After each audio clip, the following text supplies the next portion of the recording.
Assalamualaikum warahmatullahi wabarakatuh. Saya Yayuk Saputri Hartono, peserta Latsar Angkatan 105 Kelompok 3.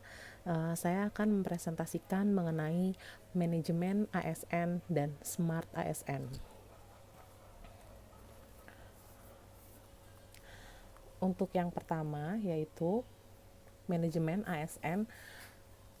Manajemen ASN adalah pengelolaan ASN untuk menciptakan pegawai ASN yang profesional, memiliki nilai dasar, etika profesi, bebas dari intervensi politik, dan bersih dari praktik KKN. Kedudukan ASN yaitu ada PNS, pegawai negeri sipil, dan P3K atau pegawai pemerintah dengan perjanjian kerja. Untuk kedudukan PNS, PNS itu merupakan warga negara Indonesia yang memenuhi syarat tertentu diangkat sebagai pegawai ASN secara tetap oleh pejabat pembina kepegawaian untuk menduduki jabatan pemerintahan dan memiliki nomor induk pegawai secara nasional. Sedangkan P3K atau pegawai pemerintah dengan perjanjian kerja adalah warga negara Indonesia yang memenuhi syarat tertentu yang diangkat berdasarkan perjanjian kerja untuk jangka waktu tertentu dalam rangka melaksanakan tugas pemerintahan sesuai dengan kebutuhan instansi pemerintah dan ketentuan perundang-undangan. Peran ASN, ada fungsi dan tugas ASN. Fungsi dan tugas ASN antara lain yaitu pelaksana kebijakan publik, pelayanan publik, perekat, dan pemersatu bangsa. Untuk pelaksana kebijakan publik itu melaksanakan kebijakan yang dibuat oleh pejabat pembina kepegawaian sesuai dengan ketentuan peraturan perundang-undangan. Pelayan publik itu memberikan pelayanan publik yang profesional dan berkualitas. Pemersatu dan Perekat dan pemersatu bangsa mempererat persatuan dan kesatuan negara kesatuan Republik Indonesia. Terdapat hak PNS pada pasal 21 Undang-Undang Nomor 5 Tahun 2014, yaitu hak PNS. Terdapat PNS berhak mendapatkan gaji, tunjangan, perlindungan, pengembangan kompetensi, jaminan pensiun dan hari tua, serta cuti. Adapun hak dari P3K, menurut pasal 22 Undang-Undang Nomor 5 Tahun 2014, setiap P3K berhak mendapatkan gaji, cuti, tunjangan, pengembangan kompetensi, dan perlindungan. Adapun kewajiban ASN yaitu suatu beban atau tanggungan yang bersifat kontraktual sesuai yang sepatutnya dilaksanakan oleh ASN.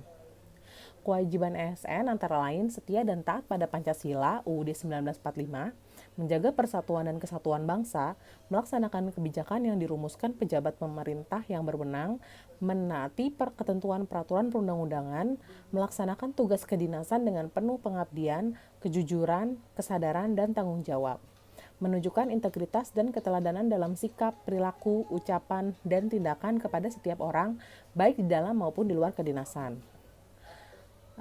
Lalu menyimpan rahasia jabatan dan hanya dapat mengemukakan rahasia jabatan sesuai dengan ketentuan peraturan perundang-undangan. Bersedia ditempatkan di seluruh wilayah negara kesatuan Republik Indonesia. Adapun kode etik dan kode perilaku ASN, yaitu melaksanakan tugasnya dengan jujur, melaksanakan tugasnya dengan cermat dan disiplin, melayani dengan sikap hormat, sopan, dan tanpa tekanan, melaksanakan tugasnya sesuai dengan perintah atasan sejauh tidak bertentangan dengan peraturan perundang-undangan. Tidak menyalahgunakan informasi intern negara, tugas, status, kekuasaan, dan jabatannya untuk mendapat atau mencari keuntungan atau manfaat bagi diri sendiri atau untuk orang lain.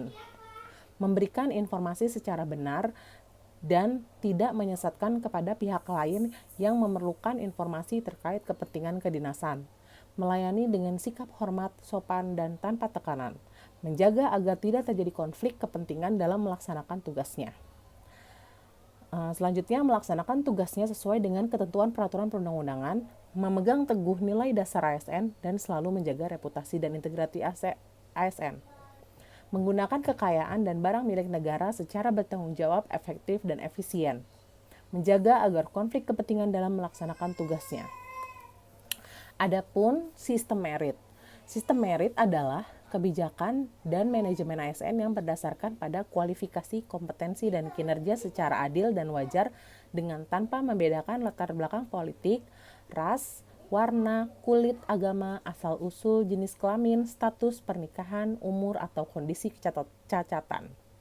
Manfaat sistem merit bagi pegawai yaitu menjamin keadilan dan ruang keterbukaan dalam perjalanan karir seorang pegawai, memiliki kesempatan yang sama untuk meningkatkan kualitas diri.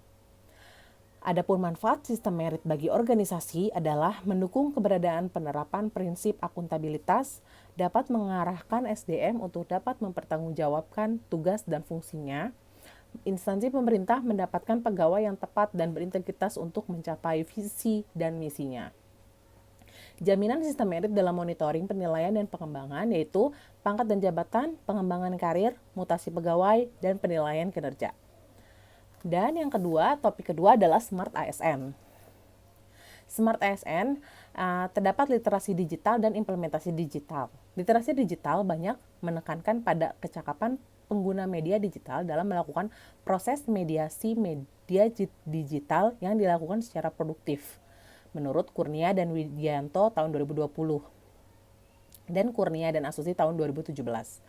Seorang pengguna yang memiliki kecakapan literasi digital yang bagus tidak hanya mampu mengoperasikan alat, melainkan juga mampu bermedia digital dengan penuh tanggung jawab.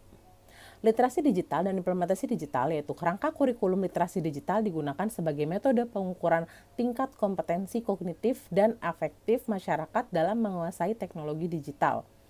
Kerangka kurikulum penting yang menopang literasi digital tersebut adalah digital skill, digital culture, digital ethics, dan digital safety. Adapun 4 pilar atau 4 pokok literasi digital yang penting yang sudah tadi saya sebutkan yaitu ada digital skill, digital culture, ethics, dan safety. Untuk digital skill yaitu mengetahui, memahami, dan kecakapan penggunaan media digital. Digital culture membaca, menguraikan, membiasakan, memeriksa, membangun wawasan budaya melalui media digital. Digital etik menyadari, mencontohkan, menyesuaikan diri, mengembangkan tata kelola etika digital. Digital safety mengenali, menerapkan, menganalisis perlindungan data pribadi dan keamanan digital. Etika bermedia digital. Media digital digunakan oleh siapa saja yang berbeda latar pendidikan dan tingkat kompetensinya. Karena itu, dibutuhkan panduan etis dan kontrol diri dalam menghadapi jarak perbedaan-perbedaan tersebut dalam menggunakan media digital yang disebut dengan etika di digital.